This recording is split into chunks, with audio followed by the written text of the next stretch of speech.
வணக்கம். சித்திரை புத்தாண்டு பிளவ வருஷ பிறப்பு ஆங்கில வருஷம் 13/4/2021 செவ்வாய்க்கிழமை ஐரோப்பிய நேரம் இரவு 11:03 சித்திரை மாதம் 1ஆம் தேதி பிறக்கிறது. புண்ணிய காலம் 13/4 செவ்வாய்க்கிழமை இரவு 7:03 தொடக்கம் 14/4 காலை 3:03 வரைக்கும் உள்ளது.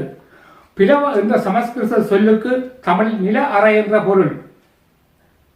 பல யோக ஆய்வாளர்கள் சொல்லியுள்ளார்கள். இப்புண்ணிய நேரம் அனைத்து இந்து மக்களும் காலை எழுந்து மரத்தினீர் தலையில் வைத்து நீராடி புது ஆடைகள் அணிந்து ஆலய தரிசனம் செய்து நற்பயனை அடைவீர்களாக. எமது முன்னோர் எமக்காக பல அறிவுரைகளை விட்டு சென்றுள்ளார்கள்.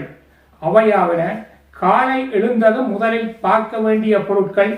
அந்த நிகழ்வை அவர்கள் கனிகாணல் என்று அழைத்துள்ளார்கள். முதல் நாள் படுக்க போகும் முன் வீட்டை சுத்தம் செய்து ஒவ்வொருவரும் தன் படுக்கை அறையில் ஒரு தட்டில் மா, பலா, வாழை, வெற்றிலை, பாக்கு, விபூதி, சந்தனம், குங்குமம், ஒரு தேசிக்காய், அத்துடன் ஒரு கண்ணாடி வைத்துவிட்டு உறங்கப் போக வேண்டும். காலை எழுந்ததும் அதில் கைகளை வைத்து அனைத்து பொருள்களையும் தொட்டு அதன் பிறகு கண்ணாடியை பார்த்தே தன் கண்களை திறந்து பார்க்க வேண்டும் என்று கூறியுள்ளார்கள். இந்த நிகழ்வை அவர்கள் கனி காணல் என்று கூறுகிறார்கள். கணவன் மனைவியாக இருந்தாலும் 2 தட்டு வைத்தே தனியே விழித்து பார்க்க வேண்டும் என்றும், அதன் பின்பு காலை கடன்களை முடித்து மரத்தினீர் வைத்து நீராட வேண்டும். ஆலயங்களில் மரத்தினீர் தருவார்கள். வசதி உள்ளவர்கள் சென்று வேண்டலாம்.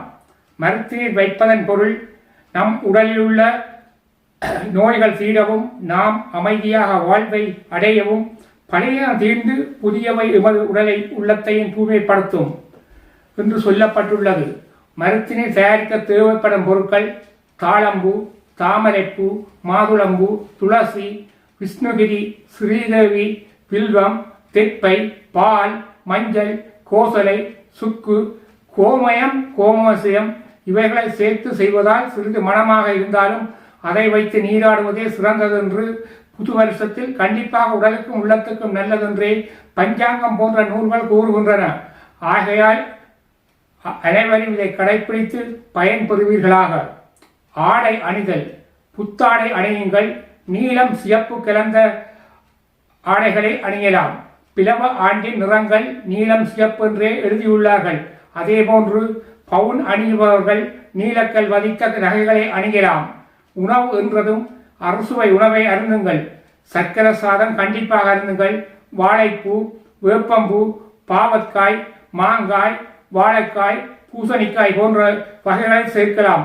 இவைகளை வேண்டுவது கஷ்டம் என்றாலும் தங்கள் வசதிக்கு ஏற்ப மாதிரி இவைகளை யாவும் சமைத்து முடிந்த பின்பு சுவாமி அறையில் இவைகளை வைத்து முதலில் கனிகாணலுக்கு வைத்து தட்டையும் வைத்து அனைவரும் சுவாமி தரிசனம் செய்து உணவை அருந்தலாம்.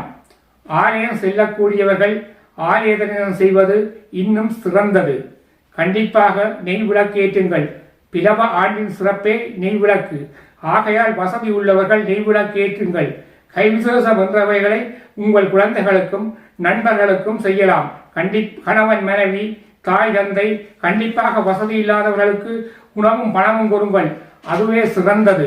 கைவிசேஷம் செய்ய உகந்த நேரம் 14/4/2021 காலை 6:40 தொடக்கம் 7:35 வரையும், மாலை 3:40 தொடக்கம் 5:15 வரைக்கும், 16/4 மதியம் 1:45 தொடக்கம் 3:15 வரைக்கும் செய்யலாம்.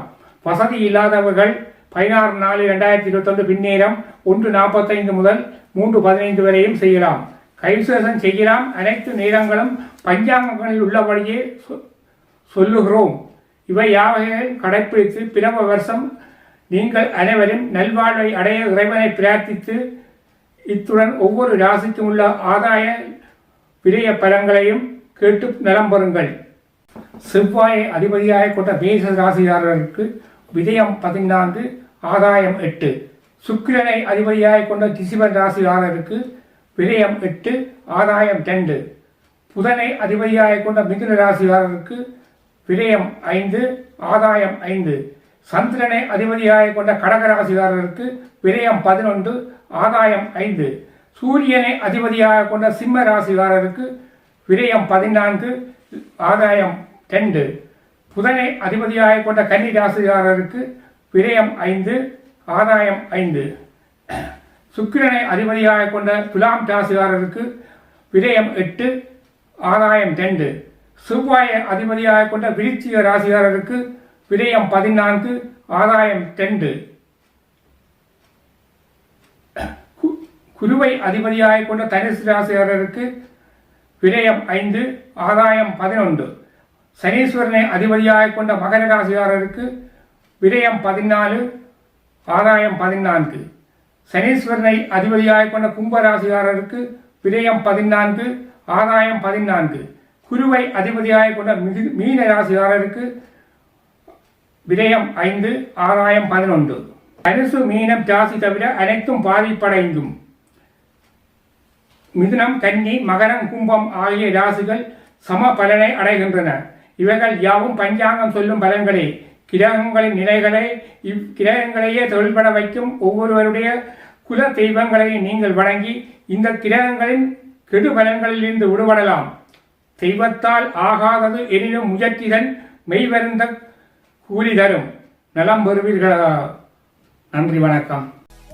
தமிழன் செய்திகள் உங்களுக்கு பிடித்திருந்தால் லைக் பண்ணுங்க, ஷேர் பண்ணுங்க, உங்கள் கருத்துக்களை கமெண்ட் பண்ணுங்க. அப்புறம் மறக்காம சப்ஸ்கிரைப் பண்ணி அருகில் இருக்கும் பெல் பட்டனை அழுத்துங்க.